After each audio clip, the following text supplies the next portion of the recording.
감사합니다. 성경은 여호수아 24장 10절입니다. 내가 발람을 위해 듣기를 원하지 아니하였으므로 그가 오히려 너희를 축복하였고 나는 너희를 그의 손에서 건져내었으며. 아멘. 오늘 본문 10절에 그의 손에서 건져라고 합니다. 그래서 이 시간에는 그의 손에서 건져라고 하신 것에 대해서 말씀하려고 합니다. 그러면 하나님께서 이스라엘을 누구의 손에서 건지셨다는 것일까요? 그것은 9절에 모압 왕 발락의 손에서 건지셨다는 것입니다. 이처럼 하나님께서는 자신의 인도하심을 따르는 이스라엘을 위해 역사하셨던 것입니다. 이처럼 누구든지 하나님의 인도하심을 따르면 하나님께서 역사하셔서 그 어떤 해코지에서도 구해 주시는 것입니다. 이것이 시편 23편에서 잘 나타나 있는데, 다윗이 압살롬에게 쫓기는 중에서 하나님을 목자로 삼고 시편 23편을 쓴 것이라고 합니다. 다윗이 이런 중에서 자신이 체험한 것을 이렇게 쓰고 있습니다. 시편 23편 4절에서 내가 사망의 음침한 골짜기로 다닐지라도 해를 두려워하지 않을 것은 주께서 나와 함께 하심이라. 주의 지팡이와 막대기가 나를 아니하시다 라고 한 것입니다.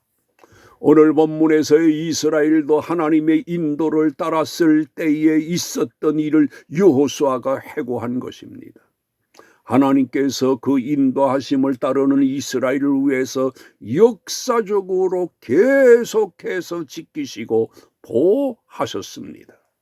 그러면 하나님께서 어떤 방법으로 모압 왕 발락의 손에서 이스라엘을 건지신 것일까요? 2절에서 8절까지의 말씀에서 볼 수 있는 것처럼 하나님께서 아브람으로부터 시작해서 이스라엘을 민족을 이루게 하셨습니다. 그런데 이스라엘이 이렇게 되기까지 오랜 역사 중에서 하나님이 계속해서 역사를 하셨습니다. 이러다 보니 이스라엘 배경에서 하나님의 역사가 대단하다는 것을 느낀 발락 왕이 이스라엘을 꺾을 수 있는 방법을 생각해낸 것입니다. 사랑하시는 성도 여러분, 우리가 여기서 알게 되는 것이 있는데, 그것은 우리가 하나님의 인도하심을 따를 때 그 어떤 어려움도 없고 장애도 없이 일이 잘 풀려지는 것이 아닙니다. 어려움과 많은 시련과 장애가 있으나 그럴 때마다 하나님이 역사하시는 것입니다. 우리가 꼭 이것을 염두에 두어야 합니다. 그런데 여호수아가 무엇과 연계해서 발락의 손에서 이스라엘을 건지신 것이라고 말하고 있습니까? 1절에서 여호수아가 이스라엘의 지도급 인사들을 모으고 이런 말을 합니다. 2절에서 아브라함이 하나님의 부르심을 받기 전에 그의 가정이 어떠한가를 말씀하고 있습니다. 그리고 3절에서는 하나님께서 무자한 아브라함에게 그 씨를 번성케 하려고 이삭을 주셨다고 합니다. 그리고 야곱이 애굽에 내려간 것과 거기에서 번성한 이스라엘을 위해 하나님께서 모세를 들으셔서 이스라엘 자손들을 애굽에서 인도해 내셨음을 밝히고 있습니다. 그리고 6절과 7절에서는 이스라엘이 하나님의 은혜로 애굽에서 나오기는 했으나 또다시 홍해에 의해서 위기 중에 처하게 되었으나 또 건져주셨습니다. 이런 여러 과정을 거치는 동안에 하나님이 계속해서 도우심으로 여기까지 온 것이라고 여호수아가 회고하고 있습니다.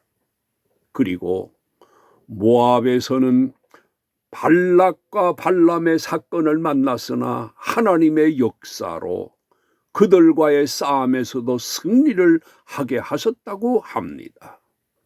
우리가 이런 사실에서 알게 되는 것이 있는데, 그것은 이스라엘에 대한 하나님의 역사가 이스라엘과 계속되어지고 있음을 알 수 있습니다. 지금 이 시대에 사는 우리들도 이 사실을 간과해서는 안 되는 것입니다. 하나님께서 현재에 이르러서 우리를 도우신 것이 아니라 우리들 구비구비에서 계속 도우셔서 오늘에 이르게 된 것입니다. 우리가 이런데도 이 나라 정치는 과거의 모든 것을 부정하고 정죄를 하고 배타적으로 나아가는 것이 참 안타깝습니다. 그러면 발락은 어떤 사람이고 발람은 누구일까요? 9절에서 볼 수 있는 것처럼 발락은 모압의 왕으로 그가 이스라엘에게 싸움을 걸어옵니다. 그리고 어찌하든지 이스라엘과 싸워 승리를 하려고 방법을 쓴 것입니다. 그 방법이 유명하다고 하는 발람 선지자를 자기에게로 불러들인 것입니다. 왜냐하면 발람이 신통하다고 하니 그를 돈으로 매수한 것입니다. 그리고는 이스라엘을 위해 하나님께 저주하라고 부탁을 합니다.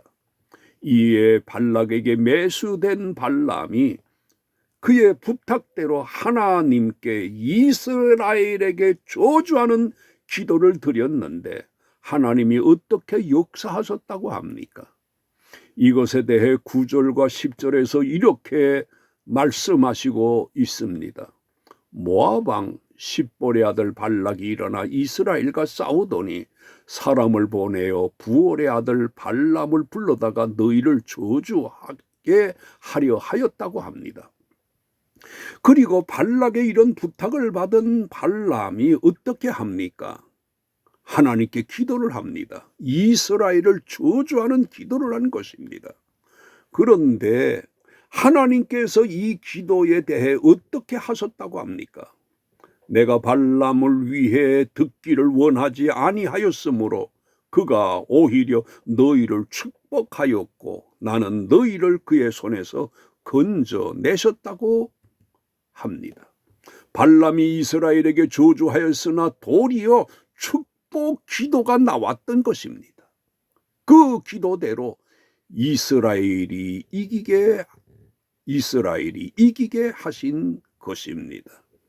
결론적으로 지금 왜 여호수아가 이스라엘에게 이 말을 회고한 것일까요? 그 이유는 이스라엘 백성에게 14절 말씀을 하려고 그런 것입니다.